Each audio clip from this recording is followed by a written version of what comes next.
Assalamualaikum dan salam sejahtera. Kali ini kita akan belajar menjawab soalan bahagian A untuk kertas 2. Soalan yang pertama ini adalah dari bab tingkatan 4. Tajuk yang pertama iaitu pengenalan kepada ekonomi. Terdapat 4 ceraian soalan di sini. Yang pertama iaitu soalan 1A berkenaan dengan sistem ekonomi dan penyelesaian masalah asas ekonomi. Ceraian B dan C adalah berkenaan dengan sistem ekonomi campuran dan ceraian D adalah keluk kemungkinan pengeluaran. Inilah soalannya. Berikut ialah perbincangan antara majikan dengan pekerja. Syarikat kita mengambil keputusan untuk mengeluarkan TV plasma, namun kita terpaksa menyelesaikan beberapa masalah lain. Terangkan bagaimana syarikat tersebut dapat menyelesaikan masalah asas ekonomi yang belum diselesaikan di atas. Kita telah belajar bahawa terdapat 4 masalah asas ekonomi. Yang telah diselesaikan di dalam soalan hanyalah satu sahaja, iaitu apa yang hendak dikeluarkan. Jawapannya ialah TV plasma. Jadi terdapat 3 lagi masalah asas ekonomi yang belum diselesaikan, iaitu yang pertama, berapa yang hendak dikeluarkan.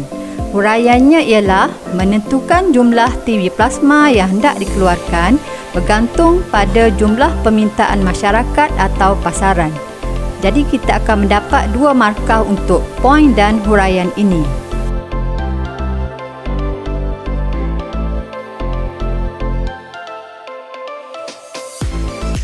Poin yang kedua ialah bagaimana hendak dikeluarkan.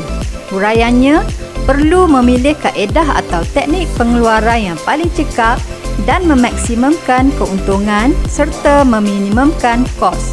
Kita akan mendapat 2 lagi markah untuk poin dan huraian ini. Poin yang terakhir ialah untuk siapa dikeluarkan.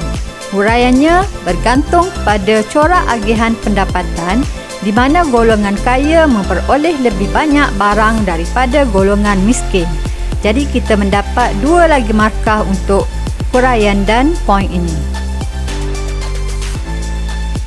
Sekarang kita lihat pula soalan 1B. Petikan berikut berkaitan sistem ekonomi negara M. Individu dan swasta bebas memiliki sumber ekonomi. Namun begitu, pihak kerajaan turut memiliki faktor pengeluaran untuk mengeluarkan barang awam. Apakah sistem ekonomi yang diamalkan oleh negara M? Kita lihat tadi terdapat pihak individu, swasta dan kerajaan. Jadi jawapannya ialah sistem ekonomi campuran. So kita akan dapat 1 markah untuk soalan ini. Soalan 1B2. Terangkan ciri-ciri lain sistem ekonomi di negara berkenaan. Yang telah dinyatakan di dalam soalan tadi ialah pemilikan sumber ekonomi. Jadi kita tidak boleh lagi menerangkan ciri tersebut. Ciri yang lain ialah pertama, penentu kehendak. Huraiannya ialah pengguna dan pengeluar bebas membuat keputusan ekonomi, tetapi kerajaan campur tangan untuk menyediakan barang awam. Untuk poin dan huraian ini kita akan mendapat 2 markah. Poin seterusnya ialah pembuat pilihan. Huraiannya ialah pengguna dan pengeluar bebas membuat pilihan terhadap barang dan perkhidmatan, tetapi kerajaan menyediakan barang awam supaya memaksimumkan kebajikan masyarakat. Kita akan mendapat 2 markah lagi untuk poin dan huraian ini. Poin yang terakhir ialah contoh negara. Kita boleh menyebut negara Malaysia, Thailand atau Singapura sebagai negara yang mengamalkan sistem ekonomi campuran. Jadi di sini kita akan mendapat 1 lagi markah. Jumlah keseluruhan markah yang kita akan dapat ialah 5 markah. Kita beralih pula ke soalan 1C. Nyatakan bentuk-bentuk campur tangan kerajaan dalam sistem ekonomi campuran. Jawapannya ialah yang Yang pertama, merapatkan jurang pendapatan.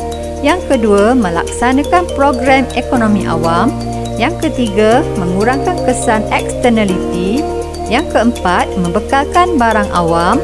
Yang kelima, menstabilkan ekonomi. Dan yang terakhir adalah mengawal harga barang. Kita akan mendapat 5 markah penuh untuk soalan ini.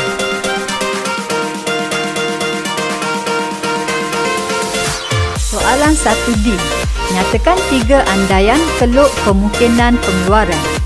Yang pertama, ekonomi negara mencapai guna tenaga penuh. Yang kedua, tingkat teknologi adalah tetap, tidak berubah dan malang. Yang ketiga, ekonomi negara hanya mengeluarkan 2 jenis barang. Dan yang keempat, sumber ekonomi yang dimiliki adalah terhad, tetap dan tidak berubah. Ada 4 jawapan tetapi markah penuh hanyalah 3 markah sahaja. Kita beralih pula ke soalan yang kedua. Untuk soalan ini, tajuk-tajuk yang terlibat ialah tajuk bab 2 ekonomi tingkatan 4. Soalan 1A, keluk penawaran firma dan pasaran. Soalan 1B, keanjalan harga permintaan. Soalan 1C, hukum permintaan.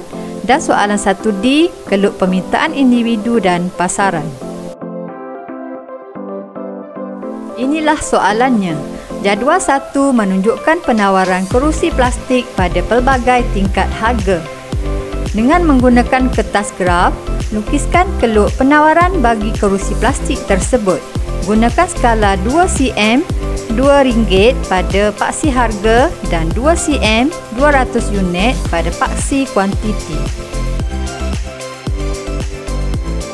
Sekarang kita lihat cara untuk melukis keluk penawaran. Kita kena pastikan paksinya betul. Paksi menegak adalah harga, manakala paksi melintang adalah kuantiti. Skala yang diberi untuk paksi harga tadi adalah RM2 untuk 2 cm. Jadi kita gunakan sifir 2. Untuk skala pada paksi melintang, 200 unit untuk 2 cm. Okey, seterusnya kita tandakan titik-titik yang diberi pada soalan tadi. Pastikan ada garisan yang menyambungkan titik.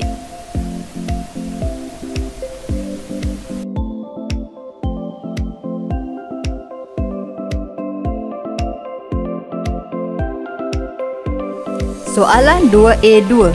Terangkan pembentukan keluk penawaran tersebut. Jawapannya ialah yang pertama, pada harga RM3, kuantiti kerusi plastik yang ditawar ialah 400 unit yang ditunjukkan oleh titik M. Pada harga RM4, kuantiti kerusi plastik yang ditawar ialah 600 unit yang ditunjukkan oleh titik N. Pada harga RM5, kuantiti kerusi plastik yang ditawar ialah 800 unit yang ditunjukkan oleh titik O. Pada harga RM6, kuantiti kerusi plastik yang ditawar ialah 1000 unit yang ditunjukkan oleh titik P. Apabila titik-titik M, N, O dan P disambungkan, maka terbentuklah keluk penawaran. Perhatikan tadi, cikgu memberi 5 huraian, tetapi markah penuh hanyalah 3 markah sahaja. Soalan 2B. Jadual 2 menunjukkan peratus perubahan harga dan peratus perubahan kuantiti yang diminta bagi barang X dan Y. Berapakah keanjalan harga permintaan bagi barang X dan Y?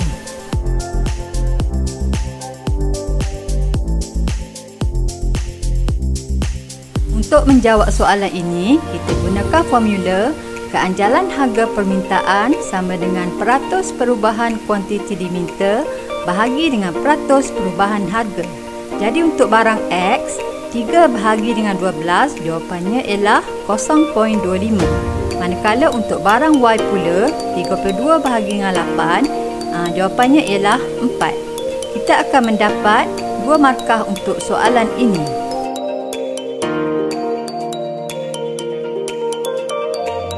Soalan 2B2.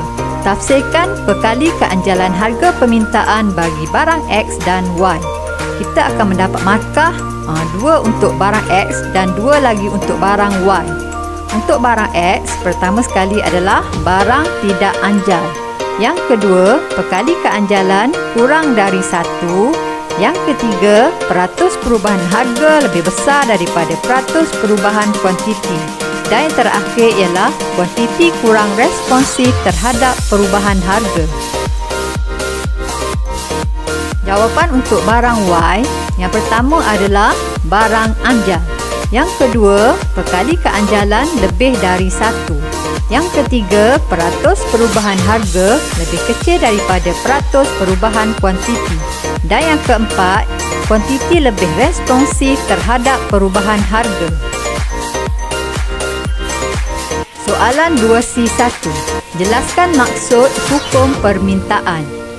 Jawapan yang pertama ialah apabila harga meningkat, maka kuantiti permintaan menurun. Yang kedua, apabila harga menurun, maka kuantiti permintaan meningkat. Dan yang ketiga, hubungan antara kuantiti dan harga diminta adalah songsang. Kita akan mendapat 3 markah untuk jawapan ini. Soalan 2C2. Jelaskan maksud permintaan berkesan berserta contoh. Jawapannya ialah permintaan yang disokong oleh kuasa beli. Yang kedua, permintaan yang disokong oleh kemampuan membayar. Dan yang ketiga, kita berikan contoh. Alimin mempunyai wang 2,600 untuk membeli komputer bernilai 2,600. Soalan 2D. Jelaskan maksud permintaan individu. Jawapannya ialah permintaan merupakan kuantiti barang atau perkhidmatan yang diminta oleh individu pada suatu tingkat harga dalam jangka masa tertentu. Kita akan mendapat 2 markah untuk jawapan ini. Berakhir sudah perbincangan 2 soalan untuk kali ini. Cikgu harapkan kamu akan mendapat markah penuh untuk setiap soalan. Sekian sahaja untuk kali ini. Kita jumpa lagi di dalam video-video yang seterusnya. Terima kasih kepada semua yang menonton.